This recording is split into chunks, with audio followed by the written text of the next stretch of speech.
guru, Bapak Ibu sekalian yang saya hormati. Terima kasih banyak atas partisipasinya, atas kesediaannya untuk hadir di tempat ini dalam rangka saya mengadakan penyelesaian tugas aksi nyata modul 1.4 dalam rangka saya mengikuti pendidikan calon guru penggerak angkatan 9 Kabupaten Polewali Mandar. Nah, sebelum kita memulai acara ini, ada baiknya mungkin kita berdoa terlebih dahulu agar acara kita pada hari ini berjalan lancar dan diberi keberkahan oleh Allah Subhanahu wa taala. Silakan Pak Adam. Doanya. Assalamualaikum warahmatullahi wabarakatuh. Mari kita bersama membaca doa. Semoga kegiatan kita hari ini mendapatkan berkat dari Allah Subhanahu wa taala. Inna qadran min Muhammad sallallahu alaihi wasallam.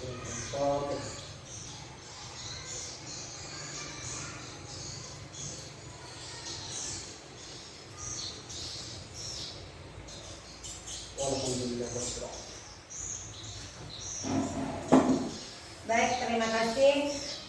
Izinkan saya Bapak Ibu untuk sharing tentang diseminasi budaya positif, terutama di sekolah kita di SD Negeri 017 Bonra, yang tentunya sama-sama kita harapkan bahwa sekolah kita bisa berkembang lebih baik lagi.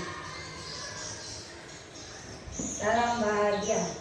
Dan perkenalkan yang mendampingi saya selama pendidikan calon guru penggerak ini adalah fasilitator saya Bapak Sumadi, kemudian ibu pengajar praktik saya yang sudah 2 kali berkunjung ke sini Ibu Fitriani, dan saya yang tentunya tidak usah lagi diperkenalkan karena sudah dikenal. Nah, di modul 1.4 ini tentang budaya positif. Di sini ada beberapa hal yang akan dibahas atau yang akan kita lihat bersama-sama. Pengembannya adalah Ibu Andri Nur Cahyani SPDMS, Ibu Dia Samsiati Rajasa, dan Ibu Dr. Merti Ayu Wijayanti MPD. Di dalam modul 1.4 budaya positif ini ada 6 topik utama yang akan kita share hari ini. Yang pertama, disiplin positif dan nilai-nilai kebajikan universal. Kemudian yang kedua, teori motivasi, hukuman, penghargaan, restitusi. Kemudian yang ketiga, keyakinan kelas. Yang keempat, kebutuhan dasar manusia dan dunia berkualitas. Yang kelima, restitusi, yaitu 5 posisi kontrol. Yang keenam, restitusi tentang segitiga restitusi.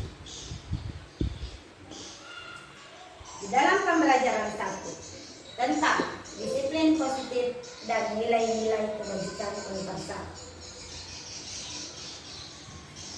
Sebelum kita memasuki materi, ada baiknya kita lakukan dulu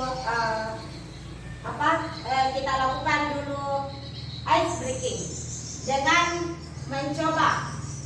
Anda dan teman Anda akan melakukan kegiatan. Coba lakukan. Nah, di sini permainannya adalah berpasangan dengan salah satu teman kita. Nah, tugas Anda adalah mengepalkan salah satu tangan Anda.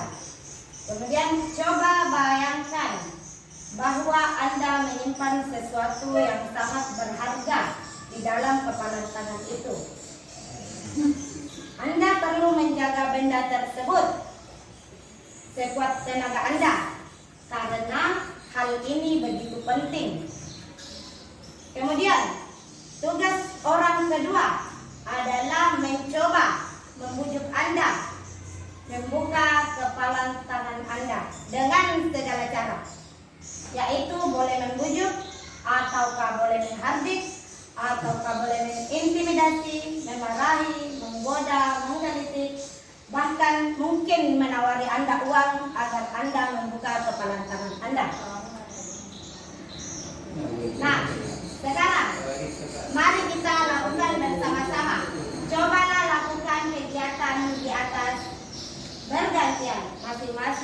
memiliki waktu 30 detik. Dan sesudah itu mari kita sama-sama menjawab ketiga pertanyaannya. Yang pertama, apakah Anda atau B membuka kepalan tangan? Kemudian ada apa alasannya? Kemudian yang kedua, apakah Anda atau B menutup kepalan tangan Anda? Kemudian harus tetap ada alasannya. Dan yang ketiga, di dalam kegiatan ini sesungguhnya siapakah yang memegang kendali atau kontrol untuk membuka dan menutup kepalan tangan Anda? Nah, jadi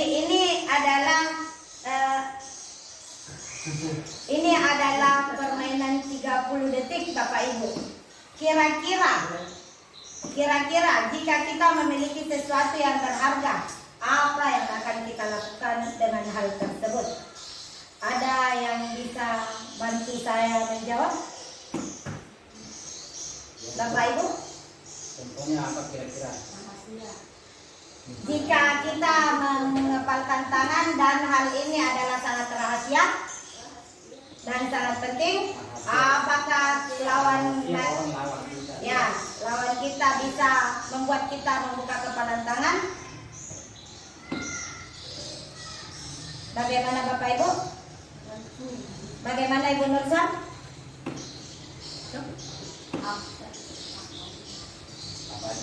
Ya, apakah Anda membuka kepalan tangan atau tidak? Tidak. Alasannya?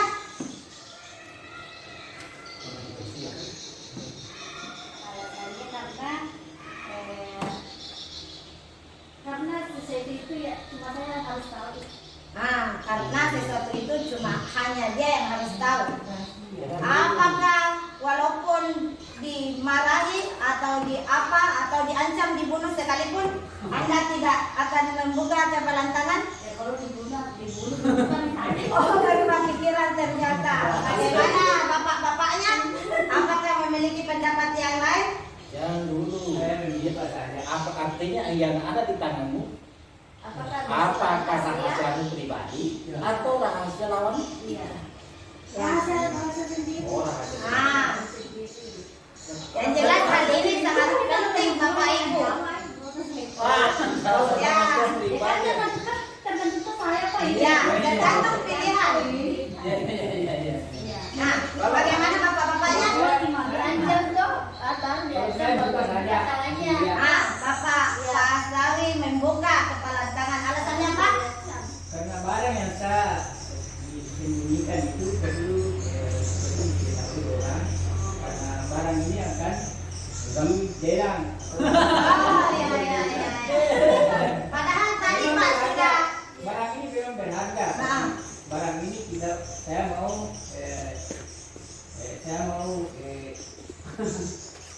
kasih kepada orang lain yang berminat. Sehingga saya kalau ada yang perlu lihat, silakan dilihat. Berarti bukan rahasia. Iya. Bukan rahasia, tapi ini sebuah benda yang berharga. Baik Bapak Ibu, masih ada yang ingin memberikan pendapatnya? Kalau saya itu kalau pribadi masalah rahasia pribadi. Kalau di Nusa tadi itu kan rahasia pribadi yang bersifat privat. Ya. Mati pun kalau memang bersifat privat. Ya, sudah ada 3 jawaban berbeda. Ya, sudah ada 3 jawaban berbeda dari Ustaz. Tadinya mengepalkan telapak tangan dan tidak mau membuka, tetapi jika diancam dibunuh tetap akan dibuka. Kemudian dari Bapak Asnawi itu membuka karena ingin memberitahukan atau memberikan kepada orang lain. Dan dari Bapak Kepala Sekolah itu tetap memegang teguh prinsipnya, tidak akan membuka kepalan tangan. Nah, dari kegiatan kita tadi ini Bapak Ibu, kita bisa menarik kesimpulan bahwa hanya diri kita sendiri yang memegang kontrol atas diri kita, bukan orang lain. Jadi dari kegiatan ini kita bisa tahu apakah kita memilih untuk membuka ataukah kita memilih untuk tetap mengepalkan telapak tangan kita. Itu kontrol terdapat pada diri kita sendiri, bukan kontrol dari orang lain. Nah,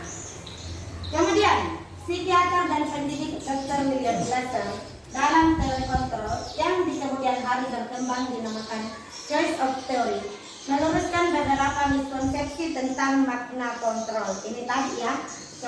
Yang pertama, ilusi guru bisa mengontrol murid. Nah, kita semua adalah guru. Yang kita tahu posisi kita mungkin bisa untuk mengatur siswa atau murid, tetapi ternyata ini hanya ilusi Bapak Ibu. Pada dasarnya kita tidak bisa memaksa murid untuk berbuat sesuatu jika murid tersebut memilih untuk tidak melakukannya. Contoh kecil Bapak Ibu, meskipun kita melarang mereka ribut, tetapi kalau di dalam kelas kita tidak melihatnya, mereka akan tetap ribut kalau mereka tidak mengontrol dirinya sendiri. Itu contoh kecil. Walaupun tampaknya guru sedang mengontrol perilaku murid, hal demikian terjadi karena murid sedang mengizinkan dirinya. Jika murid tidak mengizinkan dirinya, maka kita tidak bisa mengontrolnya. Saat itu, bentuk kontrol guru menjadi kebutuhan dasar yang dipilih murid tersebut. Mau tidak mau dia harus memilih untuk tetap bisa dikontrol. Iya kan Bapak Ibu? Teori kontrol menyatakan bahwa semua perilaku memiliki tujuan, bahkan terhadap perilaku yang tidak disukai. Jadi meskipun anak-anak tidak suka dengan perilaku kita yang mengontrol, tetapi di dalam kelas saat kita ada, mereka tetap mengikuti. Nah, itu karena mereka mengizinkan. Tetapi jika tidak ada lagi yang mengontrol atau kita tidak ada misalnya, maka mereka akan tetap melakukan hal-hal yang sesuai dengan pemikiran mereka sendiri. Kemudian, ilusi bahwa semua penguatan positif itu efektif dan bermanfaat. Nah, ini juga Bapak Ibu sering juga kita lakukan. Kita memberikan penguatan positif atau membujuk anak, membujuk murid sebagai bentuk kontrol. Usaha ini untuk mempengaruhi murid agar tidak mengulangi perbuatan yang tidak kita inginkan. Kemudian ini adalah disebut usaha untuk mengontrol. Dalam jangka waktu tertentu, mungkin murid tersebut akan sadar atau mencoba menolak rujukan kita, atau bisa jadi murid tersebut menjadi tergantung pada pendapat gurunya sebelum berusaha. Nah, dia tidak berusaha sendiri, dia hanya mengharapkan bantuan kita. Itu ilusi bahwa semua penguatan positif itu tidak efektif dan tidak bermanfaat. Ilusi bahwa kritik membuat orang merasa bersalah dan dapat menguatkan karakter. Ilusi ini juga kita sebagai seorang guru yang sudah bertahun-tahun menjalani profesi ini menggunakan kritik jika ada anak yang mengalami konflik. Kemudian memberikan rasa bersalah kepada murid untuk mengontrol murid menuju identitasnya yang gagal. Mereka belajar untuk merasa buruk tentang diri mereka. Mereka merasa bersalah dan mereka mengembangkan dialog diri bahwa mereka itu adalah melakukan perbuatan negatif. Kadangkala sebagai guru akan sulit untuk mengidentifikasi bahwa mereka sedang melakukan perilaku ini karena seringkali guru hanya menggunakan bahasa atau suara yang halus.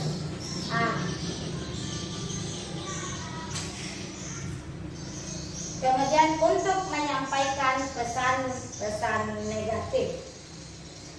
Ini biasa itu kalau ada murid kita yang bersalah, kita berikan suara yang halus, tidak dimarahi, tidak dibentak, tetapi kita memberikan dia pengakuan bahwa dia gagal untuk mengontrol dirinya. Kemudian ilusi bahwa orang dewasa memiliki hak untuk memaksa. Ini juga sering sekali kita lakukan. Kita merasa bahwa kita lah yang paling dewasa di dalam kelas dan kemudian bisa memaksa anak-anak kita untuk melakukan apa yang kita inginkan. Banyak orang dewasa yang percaya bahwa mereka memiliki tanggung jawab untuk membuat murid-murid berbuat hal tertentu. Apapun yang dilakukan dapat diterima. Kita merasa bahwa apapun yang kita lakukan, murid bisa lakukan. Apapun yang kita perintahkan, murid akan lakukan. Padahal selama ada sebuah kemajuan berdasarkan sebuah pengukuran kinerja, jika tidak diukur, anak-anak tidak akan mengikutinya. Pada saat itu pula, orang dewasa akan menyadari bahwa perilaku memaksa tidak akan efektif untuk jangka waktu yang panjang dan sebuah hubungan permusuhan akan terbentuk. Nah, dari 4 ini Bapak Ibu, kita bisa tahu bahwa kontrol diri ini adalah mutlak milik pribadi orang tersebut. Tidak dapat dipengaruhi oleh orang lain dan tidak dapat diperintah kecuali jika orang tersebut mengizinkannya.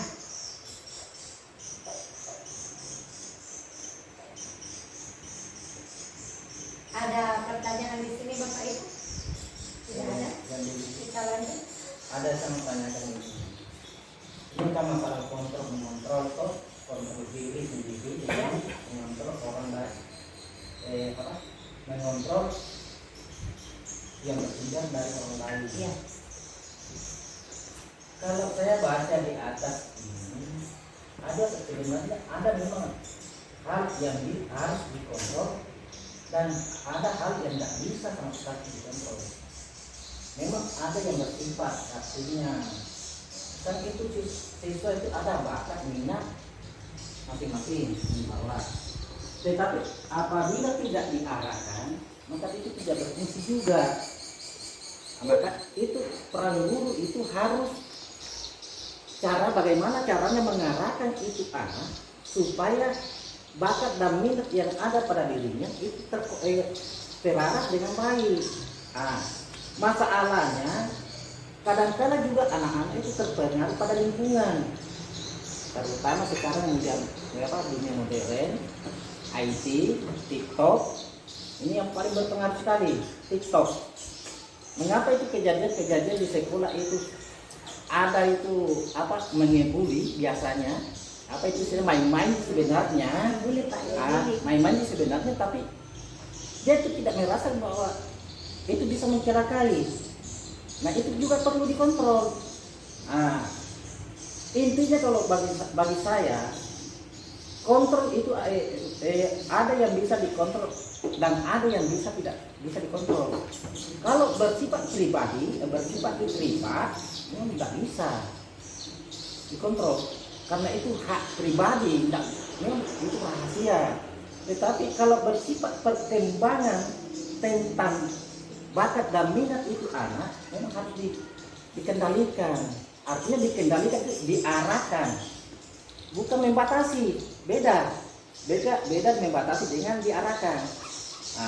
Contohnya kadangkala itu anak ada yang berbakat umpamanya melukis, maka bagaimana caranya guru itu supaya mengarahkan itu anak agar bakat melukisnya itu berkembang tanpa motivasi, tanpa pengarahan dulu saya rasa agak sulit. Saya rasa itu untuk sementara. Ada pendapat lain? Ada yang lain? Sebelum saya tanggapi pendapat Bapak Kepala Sekolah. Baik Bapak, terima kasih atas izin tanggapannya. Di sini seperti yang saya katakan tadi, memang ada hal-hal yang perlu kita kontrol, betul sekali. Tetapi jika anak tersebut liar dan tidak membiarkan dirinya, ini tidak akan bisa terjadi Bapak. Di sini ini tidak akan bisa terjadi. Tetapi alhamdulillah anak kita, jika di hadapan kita mereka ingin mengontrol dirinya. Mereka ingin kita kontrol, mereka mengizinkan dikontrol oleh kita. Ada yang bisa menambahkan? Kalau tidak ada kita lanjut ya, karena untuk kontrol diri ini masih belum sampai di sini, masih ada lanjutannya. Perubahan paradigma stimulus respon, teori kontrol atau teori pilihan. Siapa sesungguhnya yang memiliki kontrol? Nomor 1, stimulus respon di kolom stimulus respon, kemudian teori kontrol di kolom kedua. Yang pertama, kita mencoba mengubah orang agar berpandangan sama dengan kita. Tentunya tidak semua orang sepaham dengan diri kita. Di teori kontrol berubah, kita berusaha memahami pandangan orang lain tentang dunia. Ya. Kemudian yang kedua, perilaku buruk dilihat sebagai suatu kesalahan. Di penerapan budaya positif teori kontrol ini, semua perilaku memiliki tujuan. Mungkin kita merasa bahwa perilaku itu buruk, tetapi di sisi orang yang melakukannya, perilaku itu memiliki tujuan tersendiri. Kemudian yang ketiga, orang lain bisa mengontrol saya. Dan di teori kontrol perbedaannya bahwa hanya Anda sendirilah yang bisa mengontrol diri Anda. Yang keempat, saya bisa mengontrol orang lain. Yang perlu kita tanamkan, kita tidak bisa mengontrol orang lain kecuali orang tersebut mengizinkannya. Yang kelima, pemaksaan ada pada saat rujukan gagal. Di teori kontrol, kolaborasi dan konsensus menciptakan pilihan-pilihan yang baru. 6. Model berpikir menang dan kalah. Di sini kita digiring untuk beropini, berpikir kita terus menang, kemudian menang lagi, tidak kalah. Disiplin positif dan teori kontrol dari Dr. William Glasser. Di sini Bapak Ibu jelas di bagian ini, bahwa disiplin adalah mengontrol diri sendiri dengan menggali potensi agar tercapai tujuan mulia, yaitu sesuatu yang menjadikan seseorang yang kita inginkan berdasarkan nilai-nilai yang kita hargai. Kemudian, semua perilaku memiliki tujuan tersendiri. Ada 3 tujuan. Apakah yang pertama? Menghindari hukuman. Yang kedua, untuk mendapatkan imbalan. Yang ketiga, untuk menghargai diri sendiri. Contoh kecil Bapak Ibu, jika kita memberikan tugas kepada murid kita, apakah murid kita itu mengerjakannya untuk menghindari hukuman, ataukah mereka mengerjakannya karena ingin mendapatkan imbalan berupa nilai, ataukah murid kita termotivasi dalam dirinya untuk menghargai dirinya sendiri dengan mengerjakan apa yang kita tugaskan. Di dalam kelas kita memiliki berbagai macam karakter. Di sini tentu kita tahu bahwa setiap murid itu tidak memiliki tujuan yang sama. Ada yang betul-betul hanya mengejar nilai untuk mendapatkan penghargaan atau imbalan. Mereka tidak mau kalau nilainya di bawah. Walaupun hal ini mungkin lebih positif daripada yang menghindari hukuman. Misalnya, kita memberikan pilihan kepada anak, kalau tidak dikerjakan, diberikan hukuman seperti ini. Maka dia hanya mengerjakan karena menghindari hukuman tersebut. Ataukah yang ketiga, untuk menghargai diri sendiri. Saya datang di sekolah untuk belajar. Jika saya tidak mengerjakan, maka saya tidak akan memiliki apa-apa. Begitu Bapak Ibu. Nilai-nilai ini untuk menghargai diri sendiri ini tertuang dalam nilai-nilai kebijakan kebajikan universal. Yang mana yang dikatakan nilai-nilai kebajikan universal? Nilai kebajikan universal ini adalah nilai kebajikan yang dipercayai oleh semua orang bahwa hal itu adalah baik, walaupun itu tentang lintas agama, ras, negara, dan lain-lain. Semua lintasan bisa memiliki atau meyakini nilai-nilai kebajikan universal ini. Contohnya, jika kita mengatakan disiplin, agama manapun tidak akan menganggap bahwa disiplin itu buruk. Ras manapun tetap akan menganggap disiplin itu baik. Maka negara manapun akan menganggap nilai itu, disiplin itu adalah nilai-nilai yang baik. Inilah yang dimaksud dengan nilai kebajikan universal. Nah, nilai-nilai kebajikan universal inilah yang kita akan relevansikan ke dalam keyakinan-keyakinan kelas di dalam kelas kita. Bagaimana anak-anak kita merespon melakukan nilai-nilai kebajikan ini dituangkan di dalam keyakinan kelas.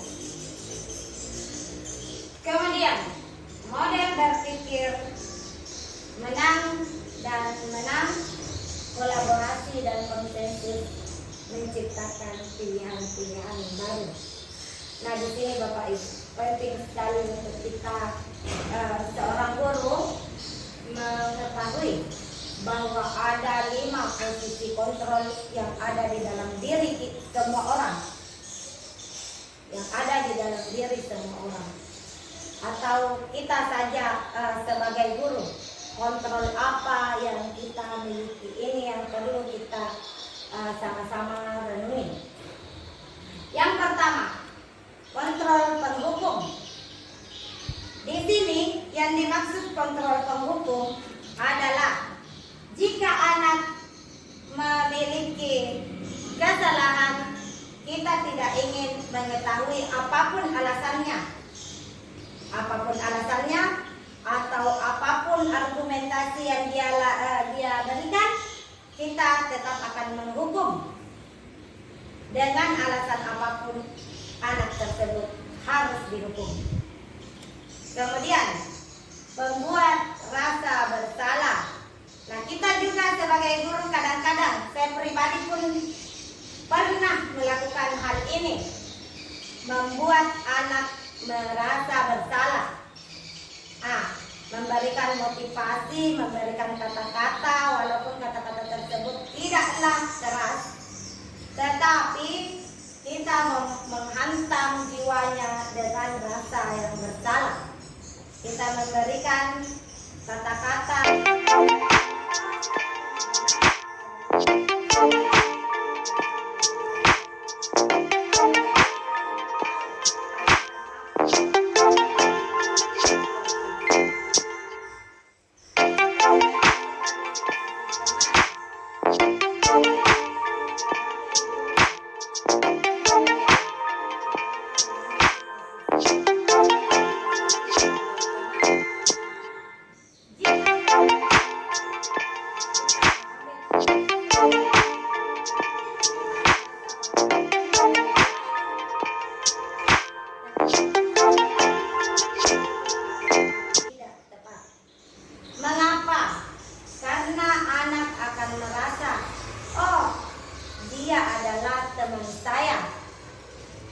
Jadi saya tidak perlu merasa sungkan, tidak perlu merasa takut, karena teman saya. Kemudian posisi pemantau. Di posisi pemantau ini guru melihat sebab dan akibat.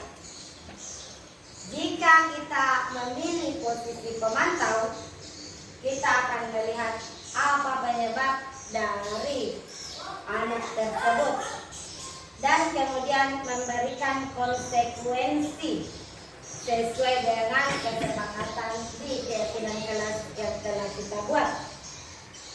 Pemantau itu memberikan konsekuensi sesuai dengan yang telah disepakati. Kemudian manajer ini bertindak lebih bijaksana di dalam mengambil posisi, yaitu memberikan anak identitas baru, bahwa setiap anak atau setiap orang pernah mengalami kesalahan. Kemudian anak-anak itu butuh aktualisasi diri, dan kemudian anak-anak bisa memperbaiki dirinya sendiri dengan mengacu kembali kepada keyakinan kelas yang telah dibuat. Inilah yang disebut segitiga restitusi. Ada 3 tahapan di dalam melakukan segitiga restitusi. Yang pertama, menstabilkan identitas. Yang kedua, validasi kebutuhan. Kemudian yang ketiga, menanyakan keyakinan.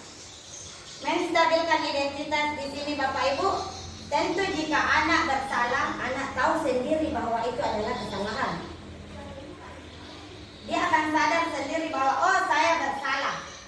Di sini peran kita sebagai guru adalah menstabilkan identitasnya, bahwa kita hanya manusia biasa yang memiliki beragam, bisa juga melakukan kesalahan.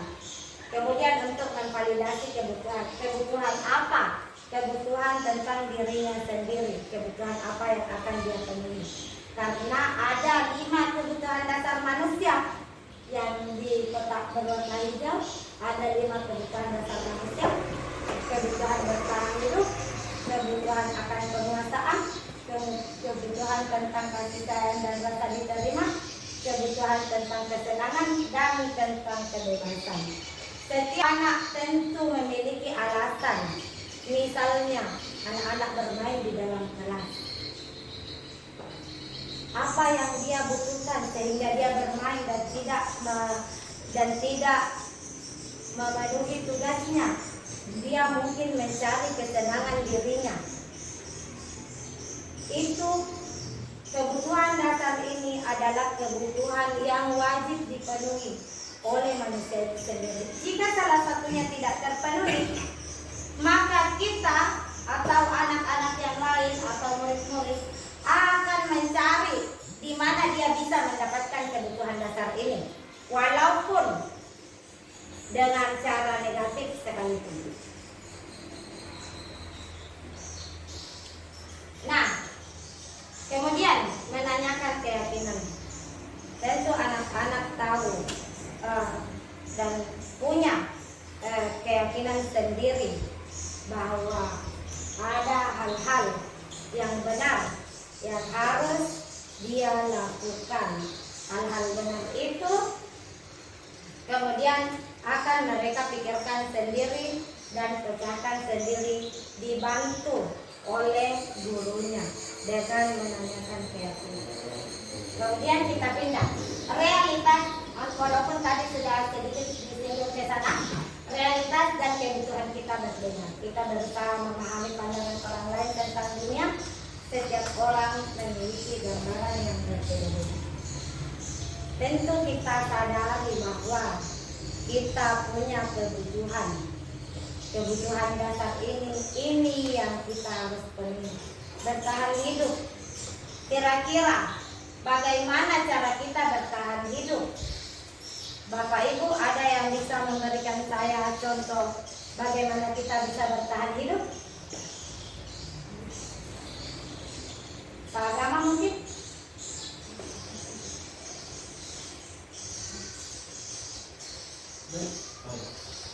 Bagaimana caranya kita bertahan hidup?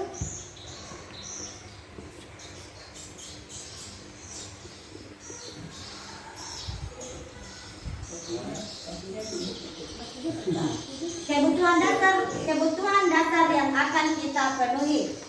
Bagaimana kita bertahan hidup? Ya, tangan kita masih Apakah yang dimaksud bertahan hidup yang berkaitan dengan sistem positif? Apa yang bertahan hidup kayak ini? Yang penting bertahan hidup dalam arti kita banyak bertahan hidup ya. Apakah bukan masalah makanan karena kita itu atau masalah terancam? Nah, itu harus jelas. Iya. Begini Pak. Dan kebutuhan dasar ini adalah kebutuhan yang harus kita penuhi di dalam semua aspek kehidupan kita. Jadi bagaimana cara kita untuk mendapatkan 5 kebutuhan dasar ini, walaupun harus melakukan hal-hal yang negatif. Jadi saya tadi mendapatkan jawaban, tapi jawaban ragu-ragu. Apakah makan? Ya, itu salah satu untuk cara kita bertahan hidup. Bagaimana kita bertahan hidup jika tidak makan, Bapak Ibu? Ya.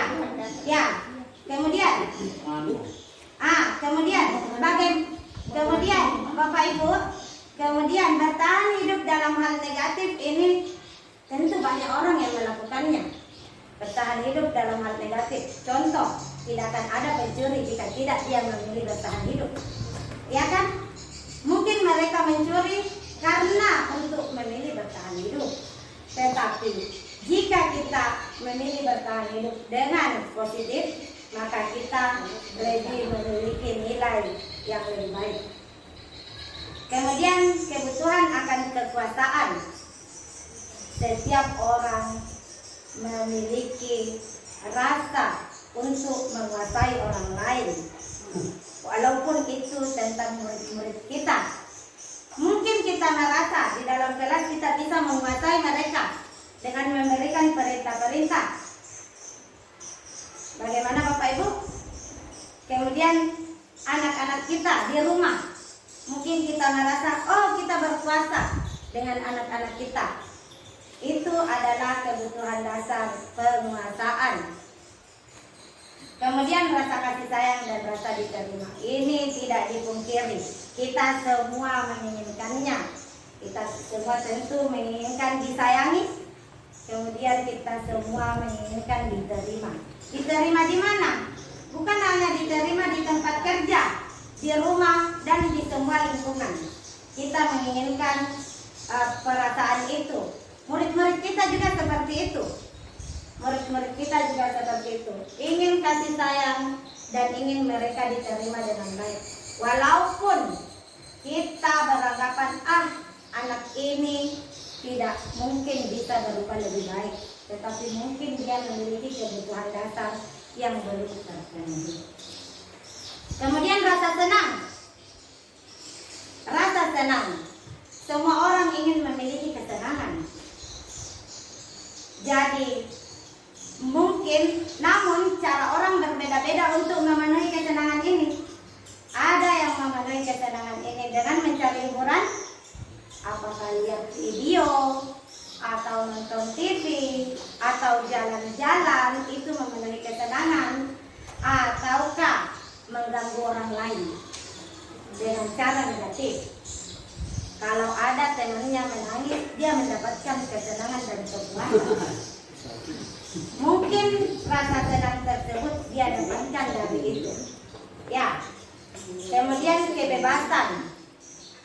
Kebebasan. Kita sebagai manusia makhluk hidup juga ingin bebas, tidak ingin tertekan. Walaupun kita melakukan hal-hal yang tidak semestinya, kita ingin merasa tetap bebas. Bagaimana Bapak Ibu? Ada yang ingin memberi masukan tentang 5 kebutuhan dasar? Begini, ada beberapa saya pada ini. Yang pertama ini masalah disiplin positif. Ya. Yang pertama itu masalah teori motivasi. Oke, Iya. motivasi kembali ya. Kita kembali ke teori dulu motivasi. Kira-kira kita kembali. Kira-kira dari berapa ini? 3 Pak.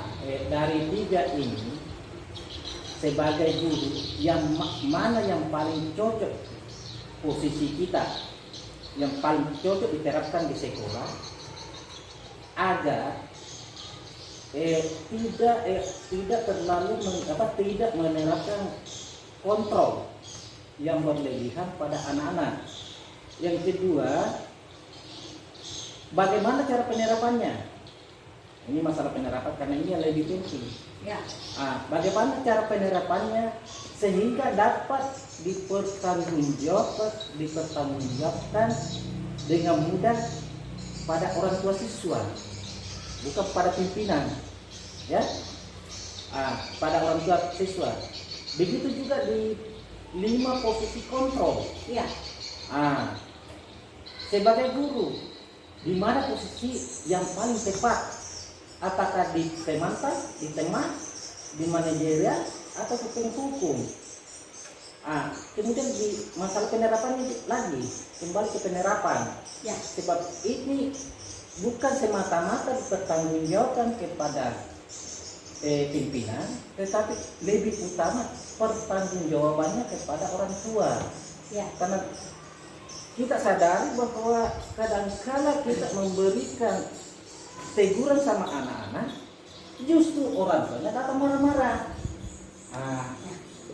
Mengapa ini marah-marah? Karena kita sulit dan buktikan bahwa benar-benar ini anak salah. Maka itu penting sekali bagaimana caranya supaya itu bisa dipertanggungjawabkan dengan mudah. Itu saya rasa dulu itu yang saya pertanyakan. Baik Bapak, terima kasih. Tadi Bapak pindah ke teori motivasi, kemudian kembali ke psikologi. Baik Pak, seperti yang kita ketahui, kita ini seorang guru adalah memiliki tempat yang dilema. Kita ingin anak-anak kita memiliki disiplin. Namun jika kita memberikan hukuman, tidak sedikit yang kita lihat guru yang malah mendapatkan penginapan gratis, ya Bapak Ibu, penginapan gratis. Nah, maka di teori motivasi disiplin positif ini kita sama sekali tidak dianjurkan untuk memberikan hukuman kepada anak. Kemudian yang kedua, tidak juga dianjurkan untuk memberi imbalan karena nanti anak selalu merasa berharap. Kalau saya tidak dikasih imbalan, enggak usah saya bekerja. Nah, kemudian yang ketiga yang harus kita lakukan itu adalah memberikan pemahaman kepada anak bahwa dia melakukan hal ini untuk menghargai dirinya sendiri. Dia menghargai dirinya sendiri dengan motivasi dalam dirinya. Oh, saya datang ke sekolah demi kebaikan saya. Bukan karena mau dihukum ibu guru, bukan karena mau diberi hadiah oleh ibu guru. Saya harus rajin membersihkan, saya harus apa, tetapi motivasi dalam dirinya. Dia menyukai hal-hal yang bersifat kebaikan dari dalam dirinya. Namun Pak, ada tanda koma di sini. Namun sesuai penjelasan yang saya terima di modul budaya positif ini juga, jika anak-anak tidak bisa mengeluarkan motivasi intrinsiknya, kita sebagai guru harus memberikan motivasi ekstrinsik, tetapi dalam bentuk yang positif. Nah, kemudian pertanyaan kedua dari Bapak tadi adalah di posisi mana kita ketika kita guru ada di 5 posisi kontrol ini. Posisi kontrol yang disarankan Pak, paling disarankan adalah Bapak Ibu adalah posisi manajer, karena tidak membuat anak merasa bersalah, hanya memberikan kesadaran kepada anak bahwa dia harus berbuat lebih baik. Jika posisi manajer ini tidak berhasil, berulang-ulang kita lakukan tetapi tetap tidak berhasil, maka kita pindah ke posisi pemantau Bapak Ibu. Kita pindah ke posisi pemantau dengan mengingatkan konsekuensi atau sanksi yang akan diterima anak jika tidak melakukan hal tersebut. Bagaimana Pak? Masih ada sambungannya sebentar Pak. Di artinya penerapannya mesti. Penerapannya Pak, itu tadi penerapan di manajer ini di segitiga restitusinya Pak. Sebentar di slide berikutnya. Boleh kita tambah? Boleh Pak, silakan. Kalau saya melihat di atas ini tentang disiplin positif, Ya. kayaknya saya kurang semua paparan yang ada di atas. Terlalu, kalau saya berjauhan sekali dengan cara saya. Ya. Karena Nabi sendiri mengajarkan hukuman apabila misalnya umur anak 7 tahun, kan Nabi menganjurkan pukul. Nah, justru ini yang sekarang timbul ajaran-ajaran ini kan kita tidak tahu dari mana sebenarnya. Sehingga sekarang anak-anak jarang yang berperilaku positif di masyarakat. Contohnya sekarang, jam paling contohnya kita sudah melihat sekarang perbuatan anak-anak. Karena justru di sinilah ajaran inilah yang tinggi sekarang di Indonesia. Karena kita semua berpatokan pada orang-orang yang sudah berpengalaman hanya berpengalaman di buku, di kertas. Ini yang menyebabkan saya lihat ini, terutama di daerah kita ini, anak-anak sekarang hancur betul. Kenapa? Karena dicubit saja anak-anak kita kan takut. Justru inilah penyebab sekali, kalau menurut saya, penyebab sehingga anak-anak sekarang perilakunya bebas. Karena di sinilah tidak ada hukuman. Kenapa kita tidak berpatokan kepada Nabi kita Muhammad SAW? Nabi mengajarkan 7 tahun anak tidak sembahyang disuruh pukul. Kenapa kita tidak berpatokan sama anak? Tidak mungkin Nabi mengajarkan kalau memang efeknya negatif. Mungkin itu yang saya bisa tanggapi. Terima kasih Bapak atas tanggapannya, bagus sekali. Ya, baik Pak. Tentu kita semua karena beragama Islam, karena kita beragama Islam tentu kita akan memberikan hukuman kepada anak kita sesuai dengan tuntutan tuntunan dari Rasulullah SAW.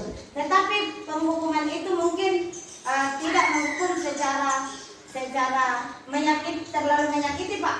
Ini di sini saya hanya memaparkan teori-teori yang saya pelajari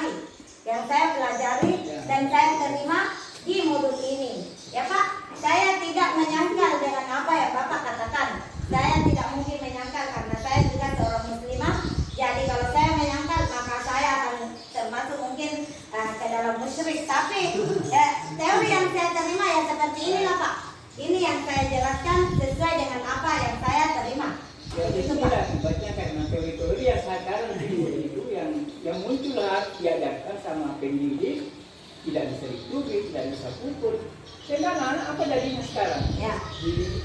Injak saja. Ya. Terima kasih Pak. Dimarahi saja anak tidak bisa dilaporkan Iya, itu Pak. Itu kita sebagai guru juga mengalami dilema di situ. Ya, maksudnya ini yang dipaparkan ini pendapatnya dia yang pendapatnya. Iya. Selain pendapat ini Bapak tadi ini Iya. Ya. Diterapkan di Indonesia. Ini karena semua ya betul juga. Ya mudah-mudahan video ini sampai ke orang. Ya. Ya. Ya, bagaimana Pak? Kita bisa lanjut? Sudah selesai tadi. Kita bisa lanjut ya. Berasal dari bahasa Latin, disiplin artinya belajar. Makna dari kata ini adalah berkonotasi dengan disiplin diri. Dari disiplin diri membuat orang menggali potensi dirinya menuju sebuah tujuan dan apa yang dia hargai. Namun di dalam budaya kita, makna kata disiplin telah berubah menjadi sesuatu yang dilakukan seseorang pada orang lain untuk mendapatkan kepatuhan. Bagaimana orang patuh? Kecenderungan umum adalah menghubungkan kata disiplin dengan ketidaknyamanan. Contoh, anak-anak tidak nyaman jika disuruh datang cepat pagi-pagi. Bukan dengan apa yang kita hargai atau pencapaian suatu tujuan mulia. Mungkin anak-anak tidak akan merasa nyaman dengan kedisiplinan yang kita berikan. Nah, itu perubahan di dalam budaya kita. Kemudian nilai-nilai kebajikan universal masih panjang ya Bapak Ibu, masih banyak. Jadi kita mungkin di sini nilai-nilai kebajikan adalah sifat-sifat positif manusia yang merupakan tujuan mulia yang ingin dicapai setiap orang. Nilai-nilai tersebut bersifat universal, lintas bahasa, suku, bangsa, agama maupun latar belakang. Semua seperti yang saya jelaskan tadi, setiap perilaku memiliki tujuan. Kemudian dengan mengaitkan nilai kebaikan yang diyakini seseorang, maka motivasi intrinstiknya akan terbangun. Jika kita merasa ini baik, maka kita akan melakukan hal tersebut, sehingga menggerakkan motivasi diri dari dalam untuk dapat mencapai tujuan mulia yang diinginkan. Jika kita tidak merasa bahwa hal-hal ini baik, mungkin kita tidak akan melakukan hal itu. Jadi inilah yang menjadi tugas kita, bahwa kita harus menumbuhkan hal-hal motivasi intrinsik dari dalam diri siswa, dari dalam diri murid, untuk menggerakkan dirinya sendiri. Nilai-nilai kebajikan yang ingin dicapai oleh setiap anak dikenal dengan profil pelajar Pancasila. Beriman, bertakwa kepada Tuhan Yang Maha Esa, dan kemudian berakhlak mulia, kemudian mandiri, bernalar kritis, berkebinekaan global, bergotong royong, dan kreatif. Ini adalah nilai-nilai kebajikan yang terkandung dalam profil pelajar Pancasila. Nah, di sini tadi Bapak Kepala Sekolah mempertanyakan teori motivasi, hukuman, dan penghargaan. Untuk menghindari ketidaknyamanan atau hukuman, kita pun biasa melakukannya. Kalau ada hukuman atau ada apa, mungkin kita tidak melakukannya jika tidak ingin. Misalnya kita melakukan hal itu karena hanya mendapatkan teguran atau apa. Kemudian yang kedua, untuk mendapatkan imbalan seperti yang sudah saya jelaskan tadi. Apa yang akan saya dapatkan apabila saya melakukannya? Itu pertanyaannya. Kemudian untuk menghargai diri sendiri.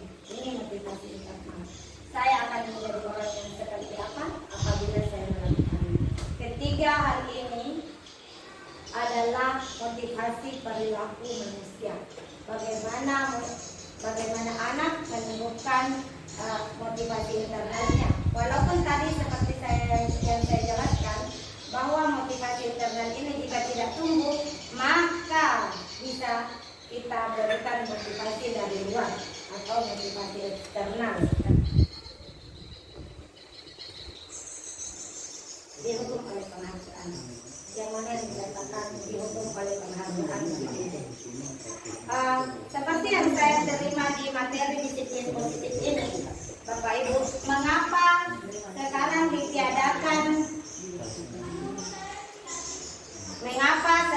ditiadakan hal-hal seperti pemberian hadiah atau apa? Karena mungkin itu akan mempengaruhi anak yang lain. Seperti yang saya terbawa, penghargaan berlaku sama dengan hukuman. Mengapa terhukum? Siapa yang terhukum? Yang terhukum tentu yang tidak mendapatkan penghargaan. Mengapa saya tidak mendapatkannya?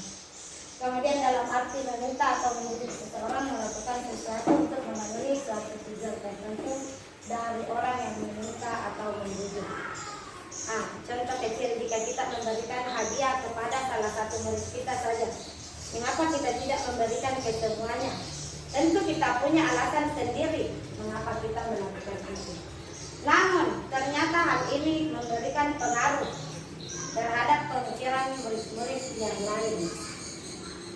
Pengaruhnya ternyata ada beberapa, pengaruh jangka pendek dan jangka panjang. Kemudian penghargaan itu menghukum, kemudian penghargaan mengurangi kecepatan, penghargaan itu tidak efektif, dan penghargaan merusak hubungan. Mungkin merusak hubungan di sini, ibu guru hanya menyayangi si ini, hanya itu yang diberikan hadiah. Kenapa saya tidak? Mungkin seperti itu. Boleh yang tidak? Dihukum oleh penghargaan. Masih ada Pak, masih ada penghargaan. Penghargaan menurunkan kualitas karena masih durasi waktu. Penghargaan menurunkan kualitas, kemudian penghargaan mematikan kredibilitas, kemudian penghargaan mengurangi motivasi intrinsik. Mengurangi motivasi intrinsik di sini, saya hanya akan melakukan kalau ada hadiahnya, kalau tidak ada hadiahnya ya jangan, tidak usah dilakukan. Bentuk program kebajikan atau apresiasi. Ini apresiasi, memberi pengakuan secara khusus, memberi pengakuan secara pribadi, kemudian memberi pengakuan kepada semua murid, memberi pengakuan secara konsisten dan fokus kepada proses. Contoh pengakuan apresiasi kebajikan. Di dalam pembukanya, kemarin saya perhatikan rasa empatimu besar sekali pada saat menolong murid baru di kelas kita.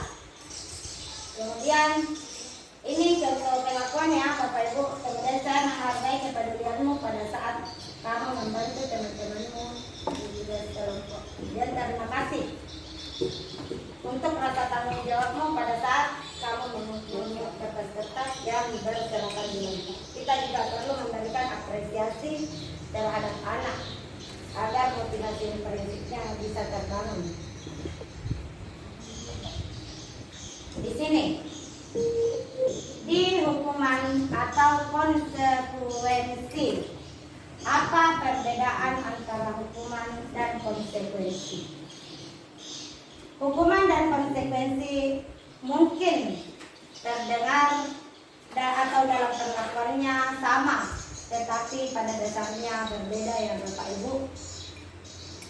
Mengapa di sini digolongkan mencatat 100 kali di dalam buku kalimat saya tidak akan terlambat lagi karena anak terlambat ke sekolah? Itu mungkin karena ini sesuai yang saya terima ya Bapak Ibu di budaya positif ini. Hukuman itu adalah hal-hal yang tidak berhubungan dengan apa yang kita tuju atau tujuan pembelajaran kita hari itu. Misalnya anak kita sudah belajar matematika, kemudian anak terlambat datang dan disuruh mencatat, saya tidak akan terlambat lagi, disuruh mencatat 100 kali. Itu adalah hukuman karena kita belum pernah memberikan hubungan sebab akibat, atau kita belum pernah memberikan janji kepada murid tersebut. Kemudian lari mengelilingi lapangan basket 2 kali karena terlambat hadir di sekolah. Apalagi kalau kita bukan guru olahraga.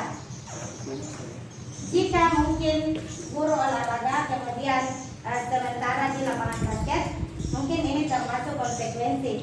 Tetapi jika kita guru kelas kemudian kita menyuruh anak-anak mengelilingi lapangan, ini adalah termasuk hukuman. Murid diminta untuk push up 15 kali karena tidak menggunakan masker. Push up ini tidak ada hubungannya dengan masker, ya. Jadi ini termasuk hukuman. Menggantikan kertas tugas teman yang coret-coret. Karena dia mencoret kertas, maka dia harus mengganti dengan kertas juga. Ini konsekuensi. Kemudian membersihkan tumpahan air di meja karena tertekor pada saat belajar. Karena dia yang menumpahkan, maka dia yang harus membersihkan. Itu konsekuensi.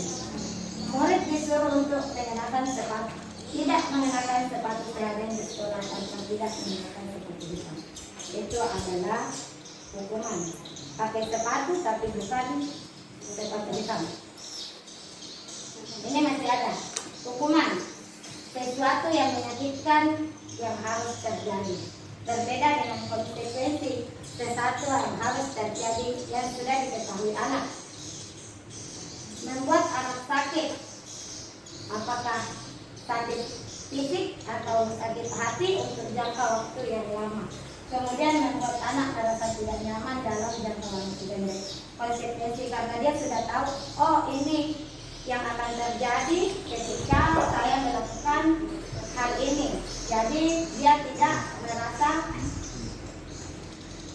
merasa sakit hati. Kemudian mengenci kedisiplinan, anak menghargai disiplin. Paksaan, stimulus atau tanggapan. Mendorong anak untuk menyakiti diri sendiri.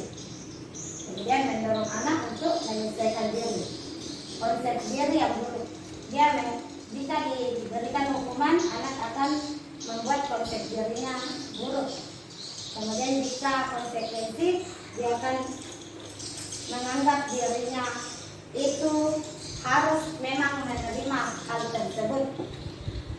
Anak belajar untuk menyembunyikan kesalahan. Kadang-kadang anak kita tidak ingin berterus terang karena takut akan hukuman.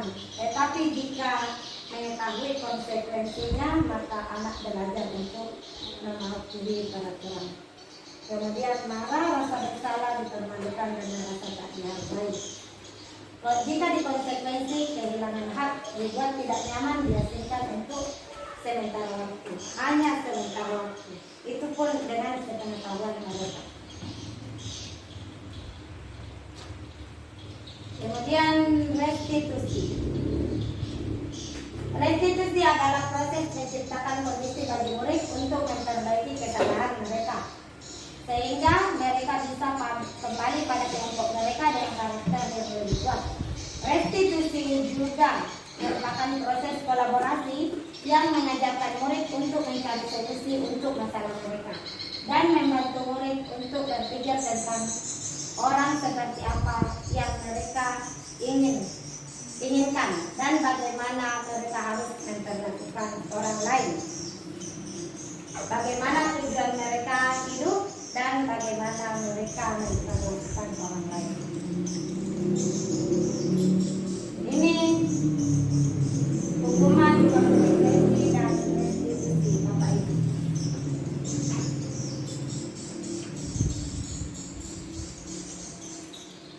Di restitusi, murid belajar bertanggung jawab untuk perilakunya.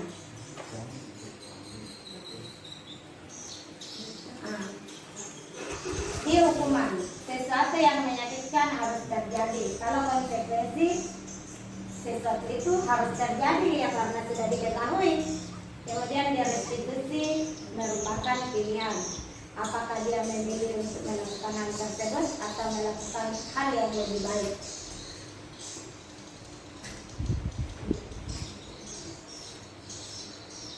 Di hukuman, korban mendapatkan keadilan. Kemudian di konsekuensi, korban bisa diabaikan. Karena hanya yang melakukan hal itu yang mendapatkan hukuman, tapi korbannya tidak dan di restitusi korban mendapatkan restitusi. Kemudian di peraturannya adalah di titik kamu harus. Kemudian di konsekuensi, apa peraturannya? Mampukah kamu melakukannya? Apa yang kamu yakini di restitusi? Kemudian apa yang bisa kamu lakukan untuk memperbaiki hal ini? 9 ciri-ciri restitusi. 1. Bukan untuk menebus kesalahan, namun untuk belajar dari kesalahan. Apa kesalahannya? Itu dia pelajari. Kemudian memperbaiki hubungan. Yang ketiga, tawaran, bukan paksaan. Yang keempat, restitusi menuntut untuk melihat ke dalam diri. Restitusi mencari kebutuhan dasar yang mendasari tindakan dari 5 kebutuhan dasar tadi. Kemudian restitusi adalah cara yang paling baik. Restitusi fokus pada karakter, bukan tindakan.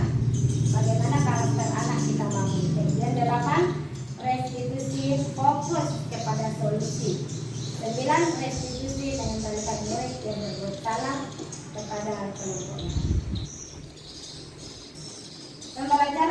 hijau.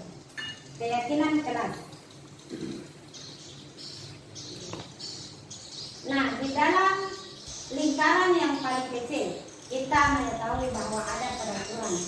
Dari peraturan inilah akan timbul yang dikatakan keyakinan. Keyakinan kelas. Kemudian dari keyakinan kelas, setelah budaya akan terciptalah lingkungan yang positif. Jika lingkungan sudah positif, maka akan tercipta budaya positif di sekolah. Silakan diperhatikan Bapak Ibu. Kira-kira yang mana yang merupakan keyakinan kelas dan apa alasannya? Sekarang.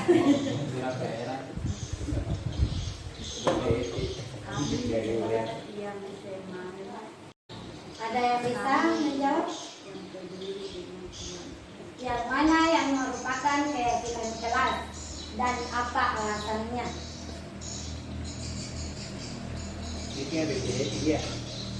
Apakah yang berwarna hijau ataukah yang berwarna putih, Pak? Ya, karena ada dua. Ya.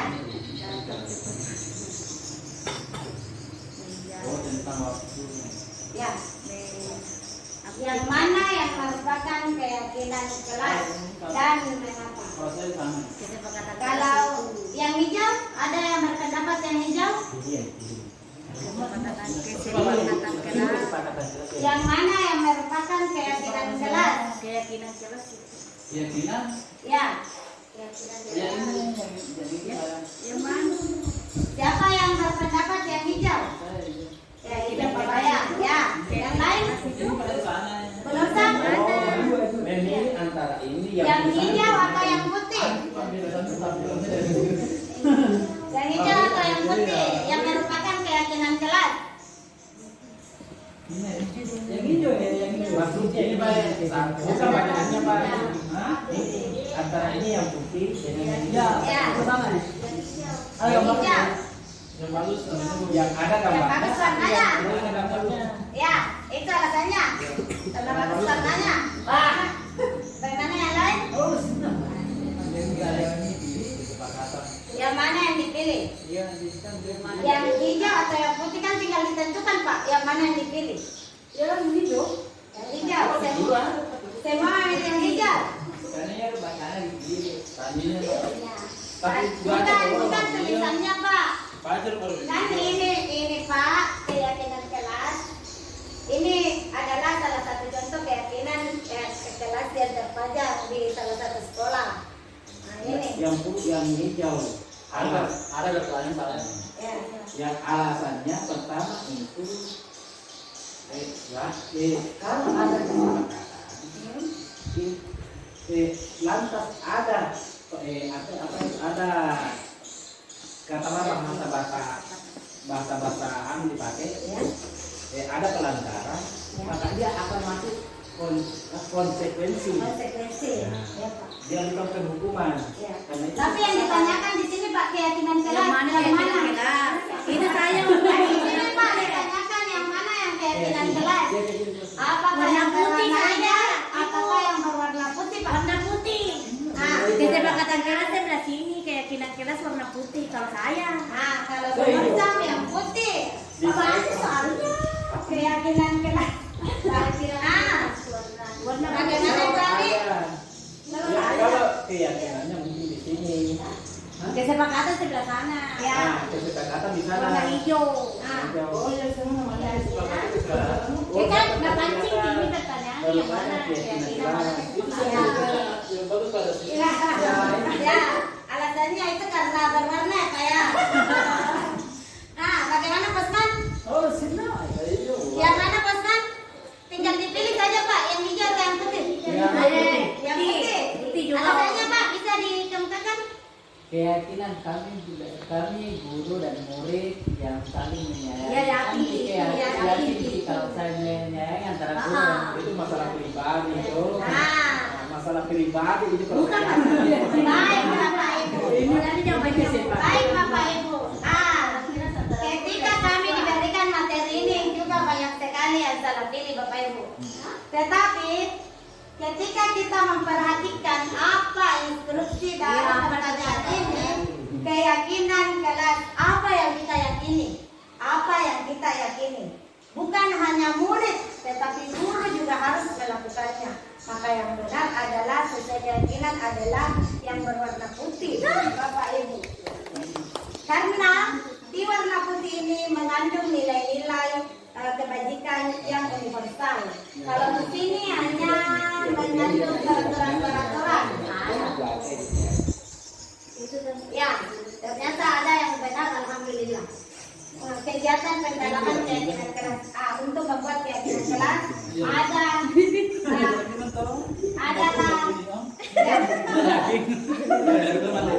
ada tabel T dan Y yang kita buat kemarin.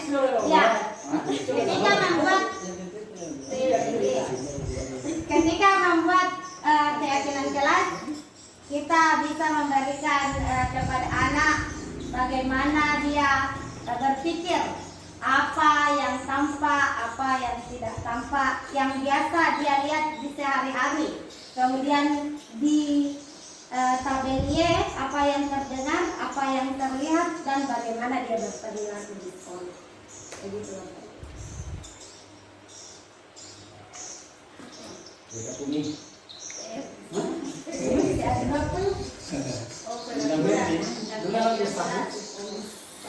Peraturan. Perbedaan peraturan dengan keyakinan kelas. Keyakinannya adalah bertanggung jawab. Kemudian dilarang mengganggu orang lain, itu menghormati orang lain. Kemudian hadir di sekolah, itu berkomitmen. Dilarang melakukan kekerasan, itu keselamatan dan menghormati orang lain. Dilarang menggunakan narkoba. Demi apa? Demi kesehatan. Bergantian atau menunggu giliran, itu artinya kita bisa menunjukkan kesabaran. Menggunakan masker, kesehatan dan keselamatan. Jangan berlari di kelas atau koridor. Ini semata-mata demi keselamatan dan keamanan. Kebutuhan dasar manusia dan dunia berkualitas. Sabar ya Bapak Ibu, karena masih 10 slide lagi. Kebutuhan dasar manusia seperti yang kita lihat tadi, ya.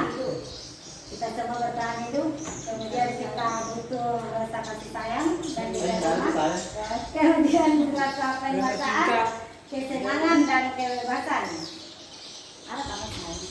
Ada. Pembelajaran 5 posisi kontrol. Kembali lagi 5 posisi kontrol. Ya. Menghukum, membuat orang merasa bersalah, teman, pemantau dan manajer. Nah ini di sini perbedaannya Bapak Ibu. Jika menghukum, kita hanya semata-mata menghukum, apakah dengan cara menghardik, menyakiti atau apa. Kemudian jika membuat anak merasa bersalah, kita kemudian berceramah, mengatakan seharusnya ibu merasa kecewa atau kenapa. Kemudian jika sebagai teman membuatkan alasan-alasan untuk muridnya. Memantau, menghitung dan mengukur.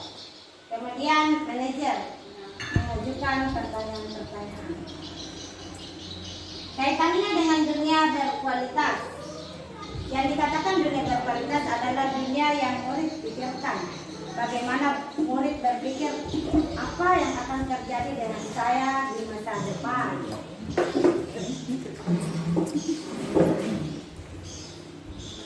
Lanjut ya.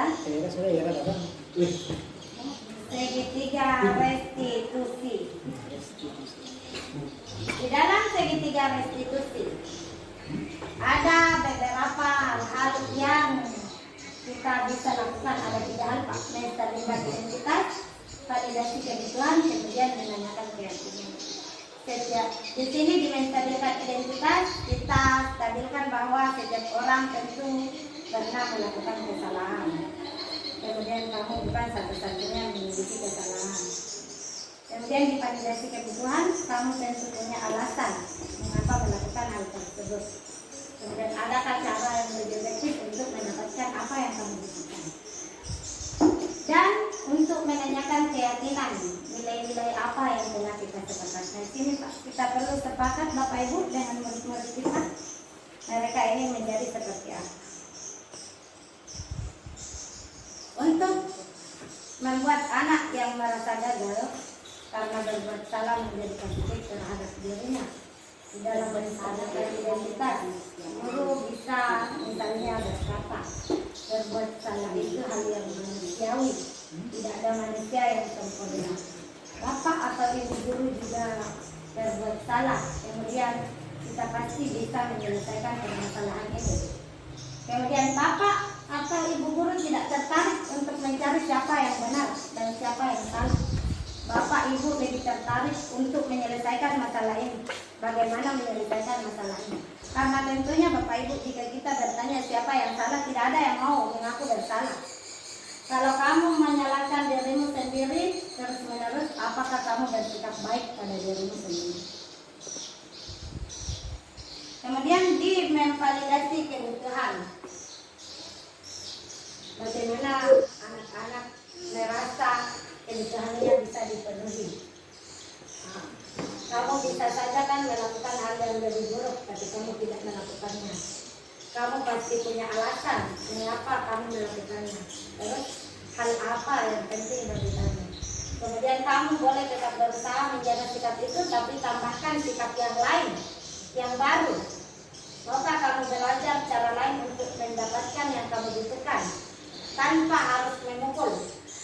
Apakah kamu bisa melakukan hal itu dan lebih baik lagi besok? Kemudian menanyakan keyakinan.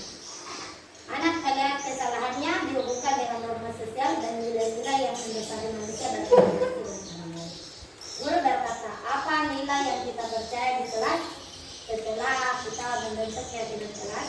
Kemudian nilai-nilai universal apa yang telah kita sepakati di kelas? Kelas yang ideal itu seperti apa sih? Kamu ingin menjadi anak yang seperti apa? Apa yang kamu rasakan ketika kamu melakukan itu? Kemudian kamu mau menjadi orang yang seperti apa? Intervensi 30 detik. Intervensi 30 detik ini membantu murid untuk kembali ke tujuan semula. Tetapi Bapak Ibu, sesuai dengan yang saya terima, jika hal tersebut mendasar di kelas dan harus segera diselesaikan, maka tidak perlu melakukan secara lengkap segitiga restitusinya. Cukup dengan menegur anak jika itu hal-hal yang mendasar. Ini pertanyaan-pertanyaan yang diajukan biasanya dikemukakan oleh seorang komentar dan manajer. Misalnya, jika anak ribut di kelas, bisa kita langsung tanyai, apakah kamu ingin berbuat lebih baik, atau apakah saat ini kamu sedang menjadi orang yang sedang kamu inginkan? Apakah kamu bisa mengubah kegiatan atau perilaku kamu saat ini menjadi sikap yang lebih membantu? Dan banyak lagi pertanyaan-pertanyaan yang ada di bawahnya. Bagaimana seharusnya anak saat ini, kamu seharusnya berbuat apa? Kemudian apa yang bisa saya bantu? Kemudian bisa juga ditanya, apakah tugas kamu saat ini? Ini merupakan intervensi 30 detik untuk anak yang tidak perlu dilakukan segitiga restitusi, yang memerlukan penanganan secara mendesak. Alhamdulillah Bapak Ibu, terima kasih banyak telah memberikan waktunya dalam menyimak penjelasan budaya positif ini. Saya juga berterima kasih karena umpan balik yang sangat baik dari Bapak dan Ibu. Terima kasih karena telah bersedia duduk di tempat ini membersamai saya untuk sharing tentang budaya positif. Di sini saya tidak menggurui, hanya saya mendapatkan materi ini dan saya ditugaskan untuk sharing kepada Bapak dan Ibu. Saya tidak semata-mata untuk menggurui Bapak Ibu. Jangan sampai Bapak Ibu merasa bahwa saya ini adalah seseorang yang jauh lebih baik dari Bapak Ibu. Tidak seperti itu Bapak Ibu. Saya hanya menjalankan tugas saya. Jadi terima kasih karena telah bersedia membantu saya untuk menyelesaikan tugas saya kali ini. Terima kasih banyak. Saya ucapkan, saya akhiri dengan ucapan alhamdulillahirabbil alamin. Assalamualaikum warahmatullahi wabarakatuh.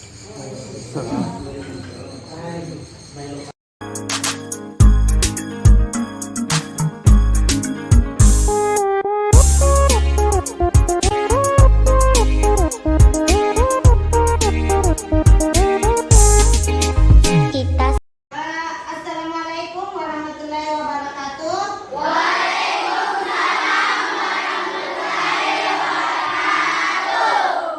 Nah, anak-anak, hari ini kita akan melakukan pembentukan keyakinan kelas.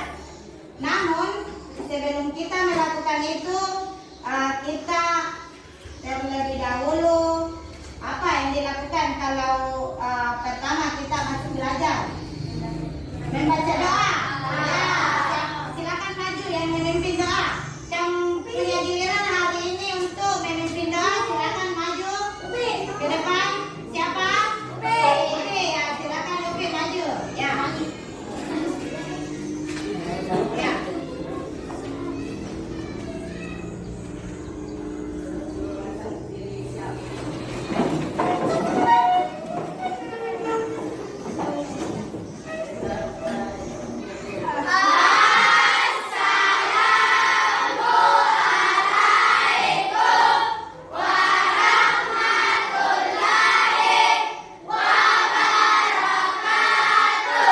Waalaikumsalam warahmatullahi wabarakatuh.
Jadi, pembentukan keyakinan kelas ini penting untuk kita, untuk kelas kita.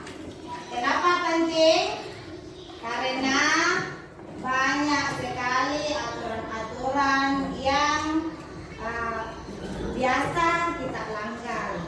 Kita tahu aturannya, tapi dengan keyakinan kelas ini kita berusaha menjadi lebih positif. Nah, aturannya yaitu ada 5 langkah yang akan kita lakukan. Nah, yang pertama, berdiskusi merumuskan peraturan. Yang kedua, merubah peraturan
mengenai peraturan apa yang boleh dilakukan atau apa yang tidak boleh dilakukan. Silakan ditulis di kertas itu. Ya, tulis. Ada satu orang juru yang menulis di kelompoknya. Ya, silakan menulis.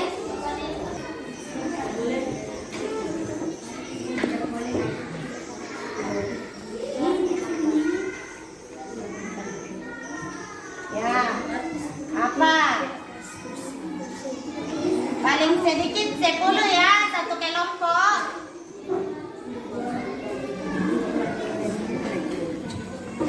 Ya, boleh pilih sendiri peraturan apa yang harus kalian ikuti.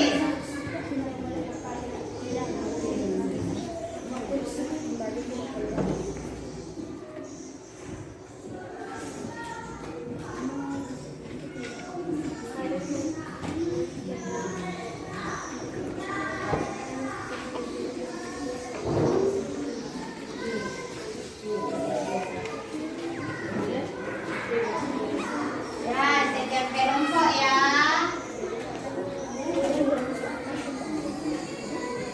Sudah selesai 10? Belum? Ya, belum. Ibu beri waktu 5 menit lagi ya.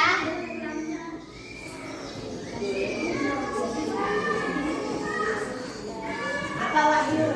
Peraturan apa Wahyu? Hah? Peraturan apa yang harus dipatuhi Wahyu? Apa lagi? Tidak mencontek. Apa lagi?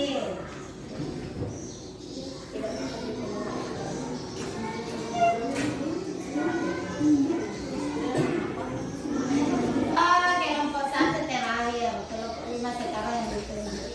Peraturan di kelas, tidak boleh ribut di kelas, tidak boleh buang sampah sembarangan, tidak boleh mencontek, tidak boleh bolos, baju tidak keluar, tidak boleh main di kelas, tidak boleh tidur di kelas, tidak boleh menghayal ketika berdoa, tidak boleh bawa HP, tidak boleh mencoret meja dan buku.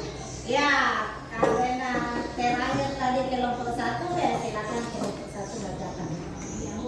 Ya, berdiri. Kelompok 1 kami menyepakati peraturan di kelas. 1. Tidak ribut di kelas. 2. Tidak makan di kelas. 3. Tidak berkelahi. 4. Tidak boleh pakai sandal. 5. Baju tidak keluar. 6. Tidak boleh bawa HP.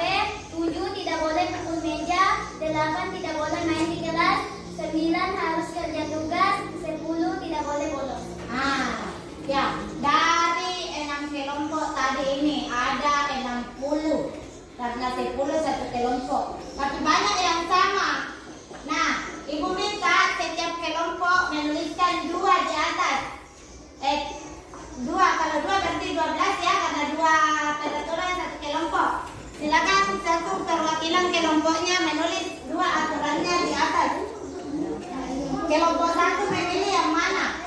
Siapa yang mau menulis? Nak, silakan maju. Ya, Ramadhani.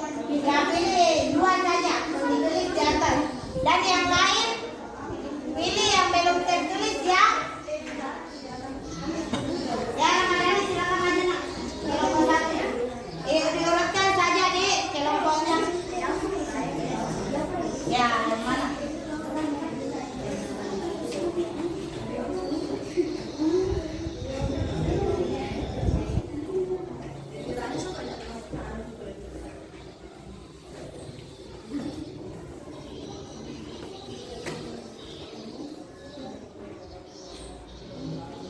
Tidak makan di kelas.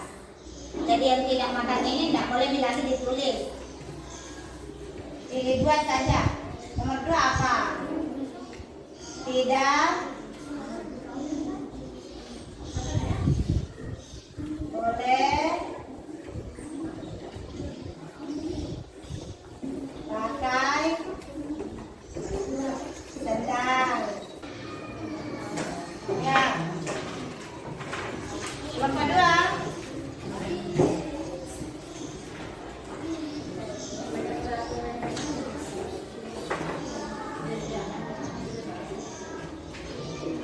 Kelompok berapa belum?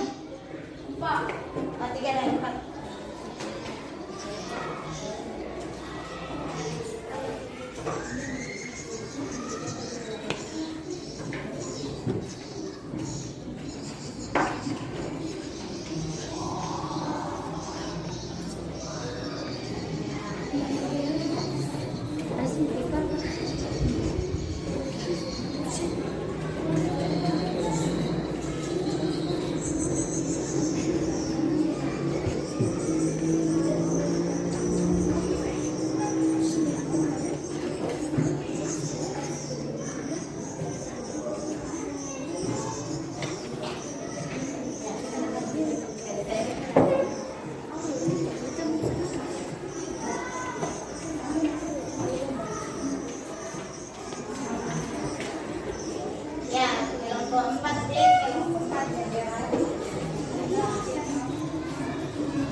Semua peraturan tidak memukuli teman satu kelas dan kelas lain. Kalau sekolah lain bagaimana? Ditulis ya sekolah lain juga. Jangan terlalu banyak. Baju harus rapi. 6 tidak mencontek. 7 tidak saling mengejek. 8 tidak boleh main di kelas. 9 tidak boleh bolos. 10 tidak boleh bawa HP. 11 tidak boleh mengayal di kelas. 12 tidak boleh pukul meja. Sekarang ini peraturan-peraturan ini yang kalian tulis masih dalam bentuk kata-kata yang negatif.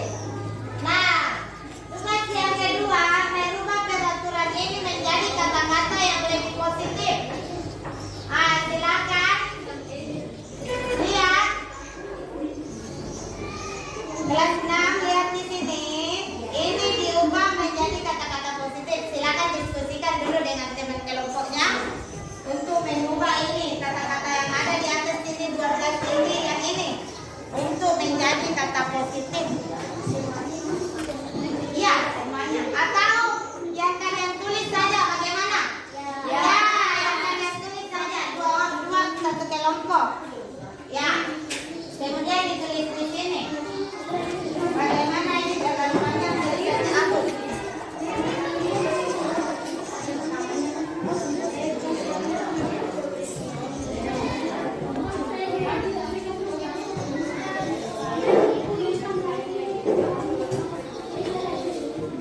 Di sini ya kata-kata positif.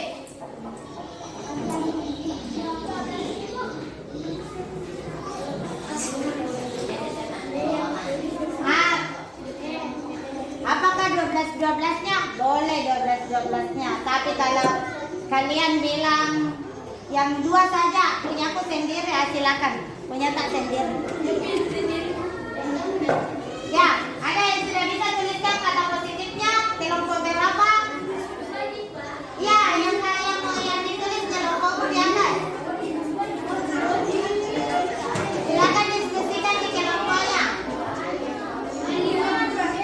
Kelompok 1, Bu. Ya. Kelompok 6. Kelompok 6.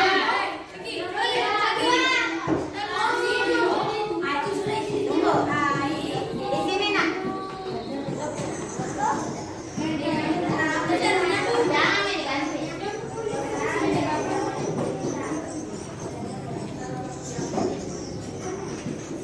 Wah. Diganti. Di sini nak. Tulis kata positifnya. Nomor 5 dan 6 tadi ada tak? Kelompok tak di sini tulis. Masih lulus di sini. Apa kata positifnya? Tulis nomornya. Ya, tulis nomornya. Ya.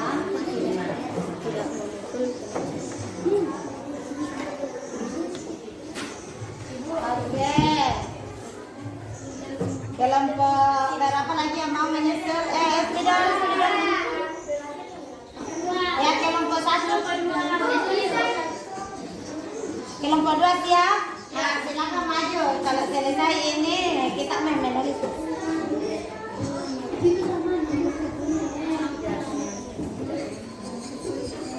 Pakai yang rapi. Belajar yang rajin. Nah, kasih spidol tak pada dia. Ya. Mana kelihatan nak? Nomor 8. Nomor 8. Tulis nomornya. Ya, sisa kelompok 4. Ya, silakan nak. Jadi kita sudah ada di atas peraturan yang masih dalam bentuk kata-kata negatif. Kemudian kita pindah ke kata-kata positif. Boleh. Mau juga diganti. Kelompok 6, kelompok 4 juga mau ganti. Sama seperti kelompok 5 tadi kita ganti.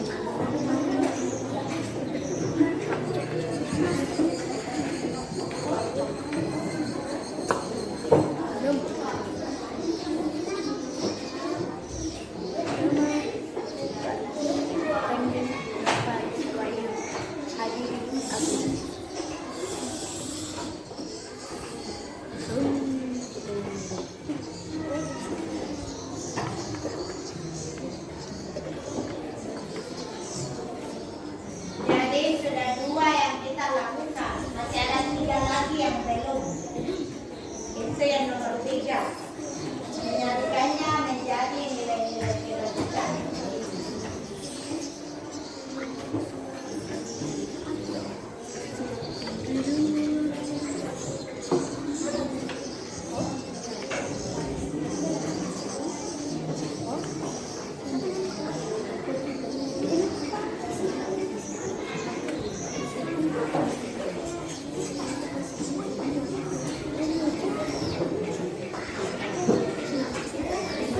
Ya, sekarang dari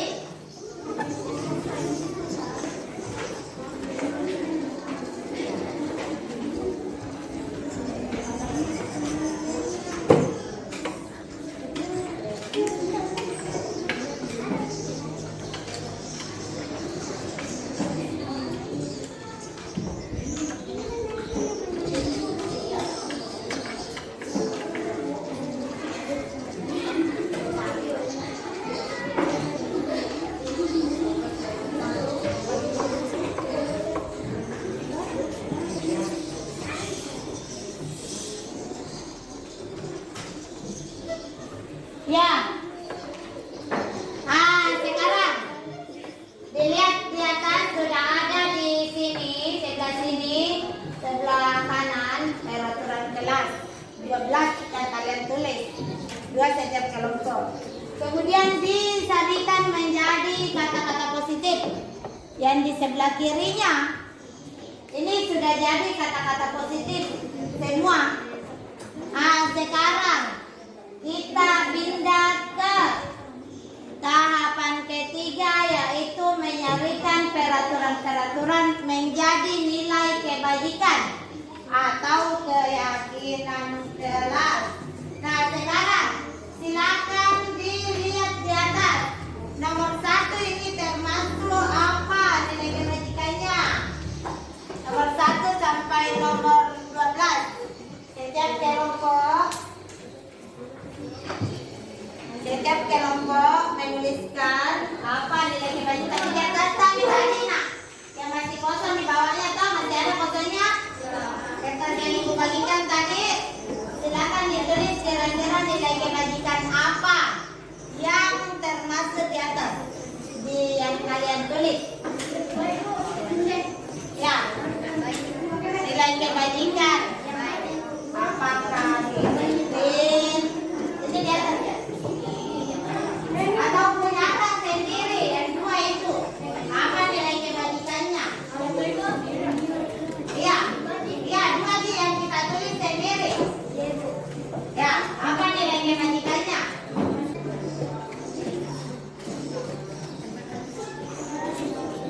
Ya, nilai kebajikan apa?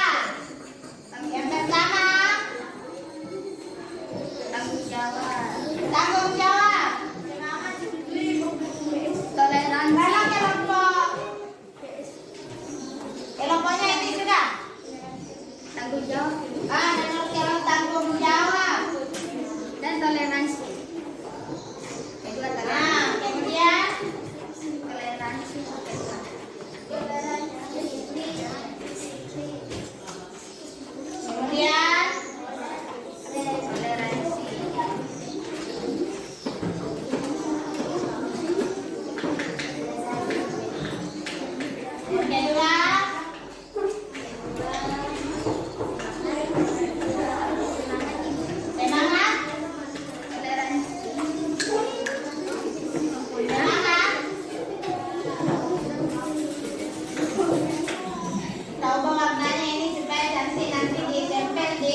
yang mana yang termasuk tanggung jawab, ditulis di situ.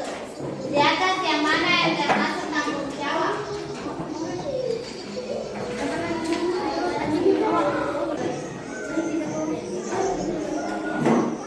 Ya, yang termasuk tanggung jawab yang mana? Nomor berapa? Nomor 1 dan 2. Ah.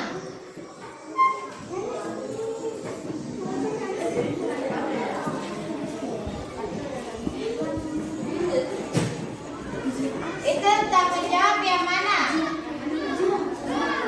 Nomor 1 dan 2 itu.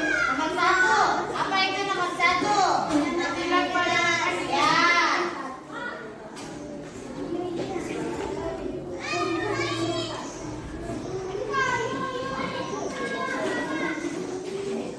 Ditulis di sini nih, 1 tanggung jawab.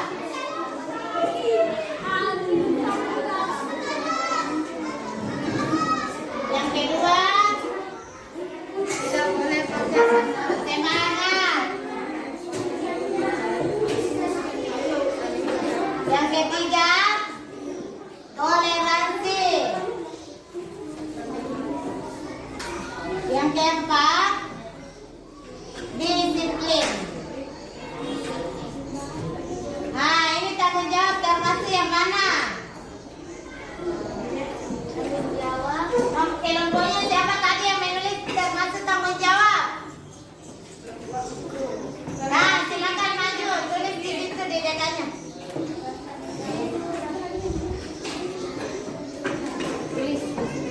Ya. Atau namanya? Iya.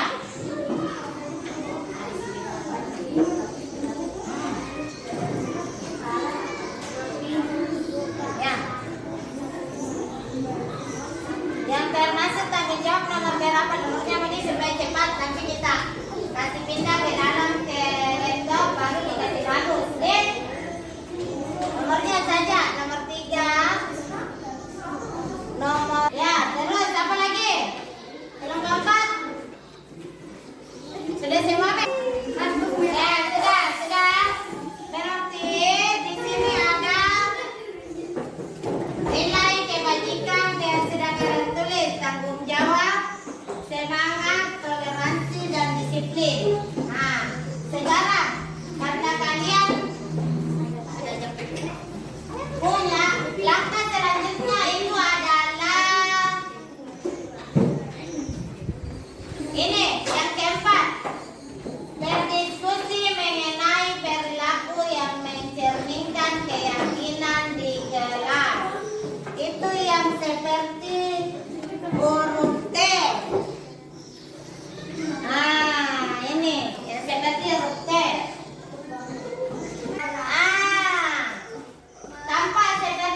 Tampaknya seperti apa? Ya, itu. Ya, silakan ditulis. Ya, tulis kalau sudah tadi ditulis yang T, sekarang Y. Y. Terdengar, terlihat, berperilaku. Sudah? Sementara, Bu. Oh, sementara. Kalau sudah, silakan ditempel di atas di papan tulis.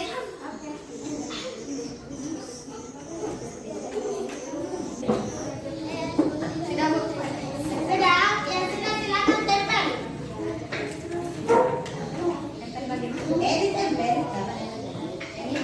Ya, itu. Mana? Kegiatan S. Oh, yang mana? Yang Y? Tempel sendiri. Ya. Oh, sendiri tempel. Oke, kelompok 5 sudah. Kelompok berapa lagi yang mau menyusul? Ya, ini nah.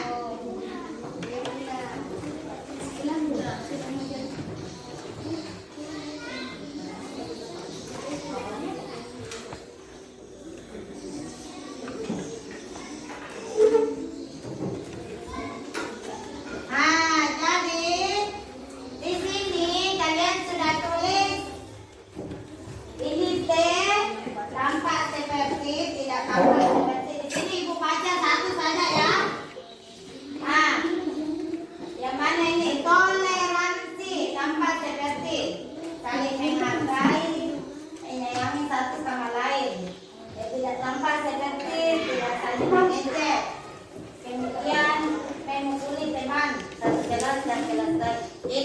tidak tampak seperti. Kemudian yang ini yang Y terdengar, terlihat dan berperilaku.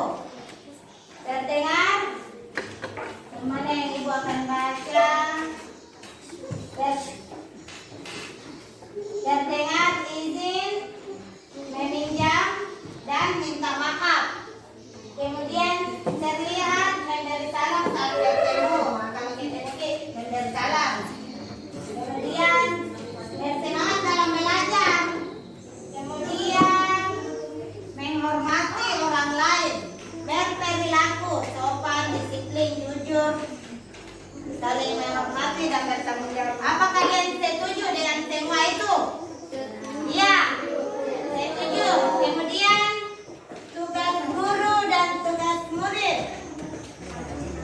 Nah, di sini ada yang menulis cuma satu.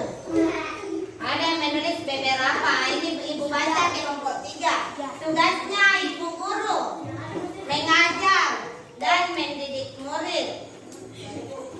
Bukan tugasnya ibu guru mengepel ruang kelas. Oh, bukan tugasnya ibu guru mengepel dan menyapu ruang kelas. Kemudian menurut kelompok 3. Apakah kelompok lain setuju? Ah, setuju juga ternyata. Tugasnya murid belajar. Ah, di sini ditulis menyapu, membersihkan ruangan dan sekolah ya. Kemudian bukan tugasnya murid bolos, main PS dan bawa HP. Oh iya, bagus sekali.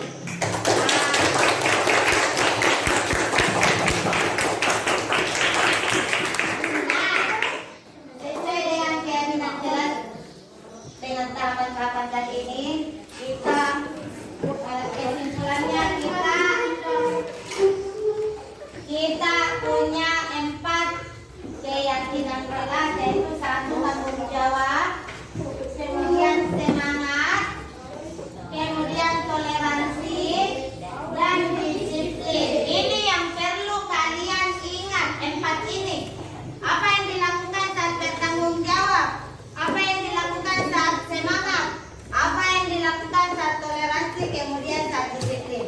Dan yang terakhir akan kita lakukan adalah tanda tangan persetujuan tentang keyakinan jelas ini. Semua harus bertanda tangan sebelum kita cetak. Kita cetak dan kemudian kita pajang di kelas keyakinan kelas kita ini. Karena akan kita pajang, semua bertanda tangan. Ibu berikan kertas, bagikan untuk ditandatangani. Silakan. Tulis namanya, semua tanda tangan. Tulis namanya, kemudian tanda tangan. Ya, di sini di kertas. Tulis namanya, ya satu kertas. Ya.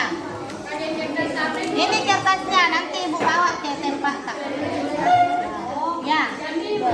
Ya. Ingkari. Namamu dan tanda tanganmu. Ya, oke ya. Ya, begitu.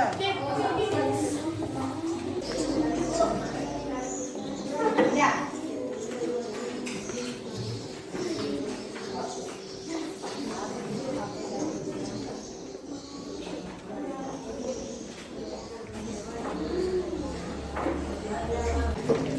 Jadi ibu juga tanda tangan ya.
Keyakinan kelas ini kalau sudah berjalan sesuai dengan yang kita harapkan, kita ganti lagi supaya semakin banyak nilai-nilai positif yang kita dapatkan di dalam kelas kita. Jadi Ibu akhiri